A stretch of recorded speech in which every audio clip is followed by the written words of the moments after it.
नमस्कार दोस्तों, आपका स्वागत है हमारे स्टोरी पॉडकास्ट में। चलिए शुरू करते हैं कहानी। गोदान भाग -11। लेखक मुंशी प्रेमचंद।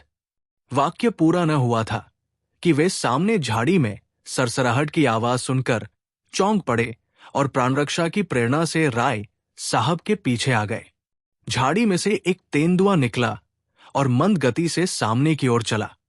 राय साहब ने बंदूक उठाई और निशाना बांधना चाहते थे कि खन्ना ने कहा, ये क्या करते हैं आप? ख्वामख्वाह उसे छेड़ रहे हैं। कहीं लौट पड़ा तो? लौट क्या पड़ेगा, वही ढेर हो जाएगा। तो मुझे उस टीले पर चढ़ जाने दीजिए। मैं शिकार का ऐसा शौकीन नहीं हूं। तब क्या शिकार खेलने चले थे? शामत और क्या। राय साहब ने बंदूक नीचे कर ली। बड़ा अच्छा शिकार निकल गया। ऐसे अवसर कम मिलते हैं। मैं तो अब यहां नहीं ठहर सकता। खतरनाक जगह है। एक आध शिकार तो मार लेने दीजिए। खाली हाथ लौटते शर्म आती है। आप मुझे कृपा करके कार के पास पहुंचा दीजिए।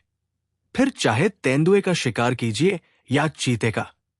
आप बड़े डरपोक हैं मिस्टर खन्ना। सच, व्यर्थ में अपनी जान खतरे में डालना बहादुरी नहीं है। अच्छा, तो आप खुशी से लौट सकते हैं। अकेला? रास्ता बिल्कुल साफ है। जी नहीं, आपको मेरे साथ चलना पड़ेगा। राय साहब ने बहुत समझाया, मगर खन्ना ने एक न मानी। मारे भय के उनका चेहरा पीला पड़ गया था। उस वक्त अगर झाड़ी में से एक गिलहरी भी निकल आती तो वे चीख मारकर गिर पड़ते। बोटी बोटी कांप रही थी। पसीने से तर हो गए थे। राय साहब को लाचार होकर उनके साथ लौटना पड़ा। जब दोनों आदमी बड़ी दूर निकल आए तो खन्ना के होश ठिकाने आए। बोले, खतरे से नहीं डरता, लेकिन खतरे के मुंह में उंगली डालना हिमाकत है। अजी जाओ भी। जरा सा तेंदुआ देख लिया तो जान निकल गई।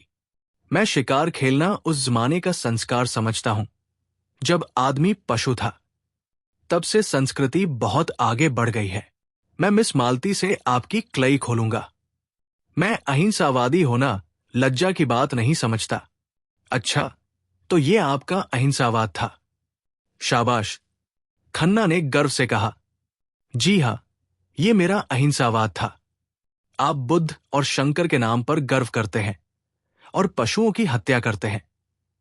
लज्जा आपको आनी चाहिए, न कि मुझे। कुछ दूर दोनों फिर चुपचाप चलते रहे। तब खन्ना बोले, तो आप कब तक आएंगे? मैं चाहता हूं आप पॉलिसी का फॉर्म आज ही भर दें और शक्कर के हिस्सों का भी। मेरे पास दोनों फॉर्म मौजूद हैं। राय साहब ने चिंतित स्वर में कहा, जरा सोच लेने दीजिए। इसमें सोचने की जरूरत नहीं। तीसरी टोली मिर्जा खुर्शेद और मिस्टर तंखा की थी। मिर्जा खुर्शेद के लिए भूत और भविष्य सादे कागज की भांति था। वे वर्तमान में रहते थे। न भूत का पछतावा था, न भविष्य की चिंता। जो कुछ सामने आ जाता था उसमें जी जान से लग जाते थे। मित्रों की मंडली में वे विनोद के पुतले थे। काउंसिल में उनसे ज्यादा उत्साही मेंबर कोई न था। जिस प्रश्न के पीछे पड़ जाते मंत्रियों को रुला देते। किसी के साथ रियायत करना नहीं जानते थे। बीच बीच में परिहास भी करते जाते थे। उनके लिए आज जीवन था, कल का पता नहीं। गुस्सेवर भी ऐसे थे कि ताल ठोंक कर सामने आ जाते थे। नम्रता के सामने दंडवत करते थे। लेकिन जहां किसी ने शान दिखाई वहां लोहा लेकर उसके पीछे पड़ जाते। न अपना लेना याद रखते थे, न दूसरों का देना। शौक था शायरी का और शराब का। औरत केवल मनोरंजन की वस्तु थी। बहुत दिन हुए हृदय का दिवाला निकाल चुके थे। मिस्टर तंखा दावपेंच के आदमी थे। सौदा पटाने में, मामला सुलझाने में, अड़ंगा लगाने में, बालू से तेल निकालने में, गला दबाने में, दुम झाड़ कर निकल जाने में बड़े सिद्धहस्त। कहिए रेत में नाव चला दे, पत्थर पर दूब उगा दे। ताल्लुकेदारों को महाजनों से कर्ज दिलाना, नई कंपनियां खोलना, चुनाव के अवसर पर उम्मीदवार खड़े करना, यही उनका व्यवसाय था। खासकर चुनाव के समय उनकी तकदीर चमकती थी। किसी पोढ़े उम्मीदवार को खड़ा करते, दिलोजान से उसका काम करते और 10-20 हजार बना लेते। जब कांग्रेस का जोर था कांग्रेस के उम्मीदवारों के सहायक थे। जब सांप्रदायिक दल का जोर हुआ तो हिंदू सभा की ओर से काम करने लगे, मगर इस उलटफेर के समर्थन के लिए उनके पास ऐसी दलीलें थी कि कोई उंगली न दिखा सकता था। शहर के सभी रईस, सभी हुक्काम, सभी अमीरों से उनका याराना था। दिल में चाहे लोग उनकी नीति पसंद न करें, पर वे स्वभाव के इतने नम्र थे कि कोई मुंह पर कुछ न कह सकता था। मिर्जा खुर्शेद ने रूमाल से माथे का पसीना पोंछ कर कहा, आज तो शिकार खेलने के लायक दिन नहीं है, आज तो कोई मुशायरा होना चाहिए था। वकील ने समर्थन किया, जी हां, वही बाग में, बड़ी बाहर रहेगी। थोड़ी देर के बाद मिस्टर तंखा ने मामले की बात छेड़ी। अब की चुनाव में बड़े बड़े गुल खिलेंगे, आपके लिए भी मुश्किल है। मिर्जा विरक्त मन से बोले, अब की मैं खड़ा ही न होऊंगा। तंखा ने पूछा, क्यों? मुफ्त की बकबक कौन करे? फायदा ही क्या? मुझे अब इस डेमोक्रेसी में भक्ति नहीं रही। जरा सा काम और महीनों की बहस। हां, जनता की आंखों में धूल झोंकने के लिए अच्छा स्वांग है। इससे तो कहीं अच्छा है कि एक गवर्नर रहे, चाहे वो हिंदुस्तानी हो या अंग्रेज, इससे बहस नहीं। एक इंजन जिस गाड़ी को बड़े मजे से हजारों मील खींच ले जा सकता है, उसे 10,000 आदमी मिलकर भी उतनी तेजी से नहीं खींच सकते।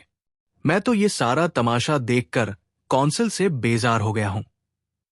मेरा बस चले तो कौंसिल में आग लगा दूं।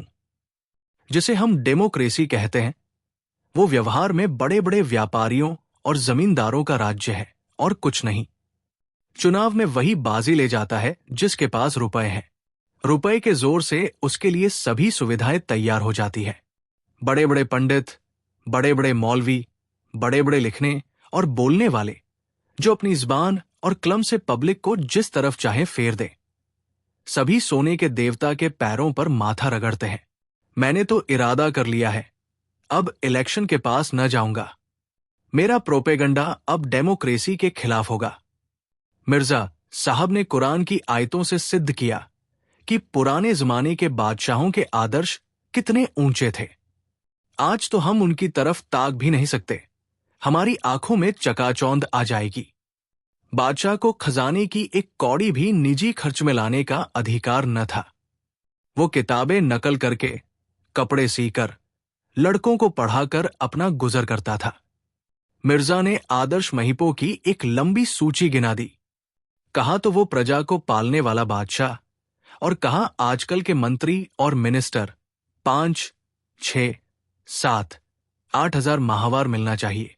ये लूट है या डेमोक्रेसी? हिरनों का एक झुंड चरता हुआ नजर आया। मिर्जा के मुख पर शिकार का जोश चमक उठा। बंदूक संभाली और निशाना मारा। एक काला सा हिरन गिर पड़ा। वो मारा। इस उन्मत्त ध्वनि के साथ मिर्जा भी बेतहाशा दौड़े, बिल्कुल बच्चों की तरह उछलते, कूदते, तालियां बजाते। समीप ही एक वृक्ष पर एक आदमी लकड़ियां काट रहा था। वो भी चटपट वृक्ष से उतरकर मिर्जाजी के साथ दौड़ा। हिरन की गर्दन में गोली लगी थी। उसके पैरों में कंपन हो रहा था और आंखें पथरा गई थी। लकड़हारे ने हिरन को करुण नेत्रों से देखकर कहा, अच्छा पट्टा था, मन भर से कम न होगा। हुक्म हो तो मैं उठाकर पहुंचा दूं। मिर्जा कुछ बोले नहीं। हिरन की टंगी हुई, दीन वेदना से भरी आंखें देख रहे थे। अभी 1 मिनट पहले इसमें जीवन था। जरा सा पत्ता भी खड़कता तो कान खड़े करके चौकड़ियां भरता हुआ निकल भागता। अपने मित्रों और बाल बच्चों के साथ ईश्वर की उगाई हुई घास खा रहा था। मगर अब निष्पंद पड़ा है। नहीं नहीं, मैं खुशी से कहता हूं, तुम इसे ले जाओ। तुम्हारा घर यहां से कितनी दूर है? कोई आधा कोस होगा मालिक। तो मैं भी तुम्हारे साथ चलूंगा। देखूंगा तुम्हारे बाल बच्चे कैसे खुश होते हैं। ऐसे तो मैं न ले जाऊंगा सरकार। आप इतनी दूर से आए, इस कड़ी धूप में शिकार किया, मैं कैसे उठा ले जाऊं? उठा उठा, देर न कर। मुझे मालूम हो गया तू भला आदमी है। लकड़हारे ने डरते डरते और रह रहकर मिर्जाजी के मुख की ओर शंकित नेत्रों से देखते हुए कि कहीं बिगड़ न जाए, हिरन को उठाया। सहसा उसने हिरन को छोड़ दिया और खड़ा होकर बोला, मैं समझ गया मालिक, जरूर ने इसकी लाली नहीं की। मिर्जाजी ने मुस्कुराकर कहा, बस बस, तूने खूब समझा, अब उठा ले और घर चल। मिर्जाजी इबादत के इतने पाबंद न थे। 10 साल से उन्होंने नमाज न पढ़ी थी। 2 महीने में एक दिन व्रत रख लेते थे, बिल्कुल निराहार, नजदीक। मगर लकड़हारे को इस ख्याल से जो संतोष हुआ था कि हिरन अब इन लोगों के लिए अखाद्य हो गया है, उसे फीका न करना चाहते थे। लकड़हारे ने ललक मन से हिरन को गर्दन पर रख लिया और घर की ओर चला। तंखा अभी तक तटस्थ से वही पेड़ के नीचे खड़े थे। धूप में हिरन के पास जाने का कष्ट क्यों उठाते? कुछ समझ में ना आ रहा था कि मामला क्या है, लेकिन जब लकड़हारे को उल्टी दिशा में जाते देखा तो आकर मिर्जा से बोले, आप उधर कहाँ जा रहे हैं जनाब? क्या रास्ता भूल गए? मिर्जा ने अपराधी भाव से मुस्कुराकर कहा, मैंने शिकार इस गरीब आदमी को दे दिया, अब जरा इसके घर चल रहा हूं। आप भी आइए ना। तंखा ने मिर्जा को कुतूहल की दृष्टि से देखा और बोले, आप अपने होश में हैं या नहीं? कह नहीं सकता, मुझे खुद नहीं मालूम। शिकार इसे क्यों दे दिया? इसलिए कि उसे पाकर इसे जितनी खुशी होगी, मुझे या आपको न होगी। तंखा खिसियाकर बोले, जाइए, सोचा था खूब कबाब उड़ाएंगे, सो आपने सारा मजा किरकिरा कर दिया। खैर, राय साहब और मेहता कुछ न कुछ लाएंगे ही। कोई गम नहीं, मैं इस इलेक्शन के बारे में कुछ अर्ज करना चाहता हूं। मिर्जा साहब ने उनकी ओर घृणा से देखकर कहा, मैं ऐसे रुपए पर और आप पर लानत भेजता हूं। मुझ पर आप जितनी लानत चाहे भेजें, मगर रुपए पर लानत भेजकर आप अपना ही नुकसान कर रहे हैं। मैं ऐसी रकम को हराम समझता हूं। आप शरीयत के इतने पाबंद तो नहीं हैं। लूट की कमाई को हराम समझने के लिए शरअ का पाबंद होना जरूरी नहीं है। जी नहीं, मुझे ये भी मंजूर नहीं है। मैं कई कंपनियों का डायरेक्टर, कई का मैनेजिंग एजेंट, कई का चेयरमैन था। दौलत मेरे पांव चूमती थी। मैं जानता हूं दौलत से आराम और तकल्लुफ के कितने सामान जमा किए जा सकते हैं, मगर यह भी जानता हूं कि दौलत इंसान को कितना खुदगर्ज बना देती है, कितना ऐशपसंद, कितना मक्कार, कितना बेगैरत। मिर्जा ने कहा, अब आपको भी कुछ दूर ले चलना पड़ेगा जनाब। वकील साहब बोले, मुआफ कीजिए, मुझे अपनी पहलवानी का दावा नहीं है। मिर्जा बोले, आप अगर इसे 100 कदम ले चलें तो मैं वादा करता हूं, आप जो तजवीज रखेंगे उसे मंजूर कर लूंगा। तंखा तैयार हो गए। जूते का फीता बांधा, कोट उतारा, पतलून चढ़ाई, रुमाल से मुंह पोंछा और हिरन को गर्दन पर रखने की कोशिश की। बड़ी मुश्किल से उठा पाए। 2-3 कदम चले और चक्कर खाकर गिर पड़े। मिर्जा ने उठाया और हंसकर कहा, जोर तो यार तुमने खूब मारा, लेकिन तकदीर के खोटे हो। तंखा हाफते हुए बोले, आपने तो आज मेरी जान ही ले ली थी। 2 मन से कम न होगा ससुर। आखिर वे लोग लकड़हारे के गांव पहुंचे। बच्चे दौड़ कर आए। किसने मारा बापू? कैसे मारा? कहाँ गोली लगी? लकड़हारा हंसता हुआ इमली के नीचे पहुंचा। बच्चों ने हिरन को घेर लिया। सबसे छोटे ने कहा, ये मेरा है। बड़ी बहन बोली, चुप, नहीं सिपाही पकड़ ले जाएगा। मां घूंघट निकालकर खड़ी रही। उसकी साड़ी मैली, फटी, उटंगी थी, पर मेहमानों को पानी देना जरूरी था। मिर्जा साहब ने वही दोपहर बिताने का निश्चय किया। शराब मंगवाई, शिकार पकवाया, बाजार से घी मैदा मंगाया और पूरे गांव को दावत दी। छोटे बड़े, स्त्री पुरुष सबने भरपेट खाया। मर्दों ने शराब पी और गाते रहे। मिर्जा बच्चों के साथ बच्चे, शराबियों के साथ शराबी, बूढ़ों के साथ बूढ़े, जवानों के साथ जवान बने रहे। सूर्यास्त के समय जब वे विदा हुए तो गांव के नरनारी उन्हें दूर तक छोड़ने आए। कुछ तो रो भी रहे थे। मिर्जा ने पीछे मुड़कर देखा और कहा, बेचारे कितने खुश थे। काश मेरी जिंदगी में ऐसे मौके रोज आते। तंखा ने बेरुखी से कहा, आपके लिए मुबारक होगा, मेरे लिए तो मनहूस ही था। जब वे बरगद के नीचे पहुंचे तो सब टोली लौट चुकी थी। मेहता मुंह लटकाए थे, मालती विमन सी बैठी थी।